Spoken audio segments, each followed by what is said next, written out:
નમસ્કાર મિત્રો, સ્વાગત છે તમારું વિડીયોમાં। તમે જોઈ રહ્યા છો દેશ, દુનિયા અને ગુજરાતના તાજા સમાચાર। ભાવનગરમાં મહુવાના બુટિયા નાળા પાસે અકસ્માત સર્જાયો, મહિલાનું મોત થયું, 3 ને ઈજા થઈ। ભાજપે રાજ્યસભા માટે વધુ 4 ઉમેદવાર જાહેર કર્યા। 8 વલેને ફરી તક તો વિનોદ તાવડેની પહેલીવાર એન્ટ્રી થઈ। અમદાવાદમાં કરુણાંતિકા, નારણપુરા રેલવે ફાટક પર ટ્રેનની અડફેટે આવતા 2ના મોત થયા। પરિવારમાં શોકનું મોજું જોવા મળ્યું।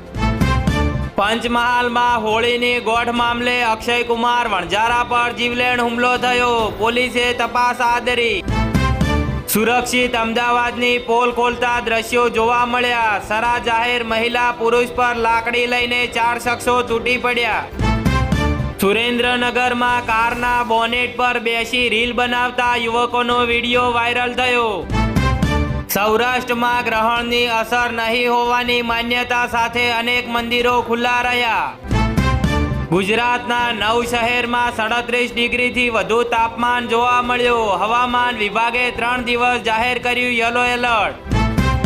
રાજકોટ મેટોડા જીઆઈડીસી પાસે ગોજારો અકસ્માત થયો, ટ્રકે રિક્ષાને મારી ટક્કર, 2 સગા ભાઈ સહિત 4ના મોત થયા। અમદાવાદમાં એકલા રહેતા વૃદ્ધાની હત્યા, લૂંટારોએ મૃતદેહ પાસે બેસી 1 કલાક લૂંટ ચલાવી। સુરેન્દ્રનગરમાં સાયલા ચોટીલા હાઈવે પર 3 અલગ અલગ અકસ્માતમાં 2ના મોત થયા, 4 શખ્સ ઘાયલ થયા। અમરેલીથી મહારાષ્ટ્ર મોકલવાની 20 ટન તુવેર બારોબાર વેચી મારતા 3 સામે ગુનો નોંધાયો। ભાવનગરના બરવાળામાંથી ડ્રગ્સના જથ્થા સાથે રાજસ્થાનનો શખ્સ ગિરફતાર કરાયો। આણંદમાં સરણા કોઈની સીમમાં અજાણ્યા વાહનની ટક્કરે યુવાનનું મોત નીપજ્યું, 1ને ઈજા થઈ।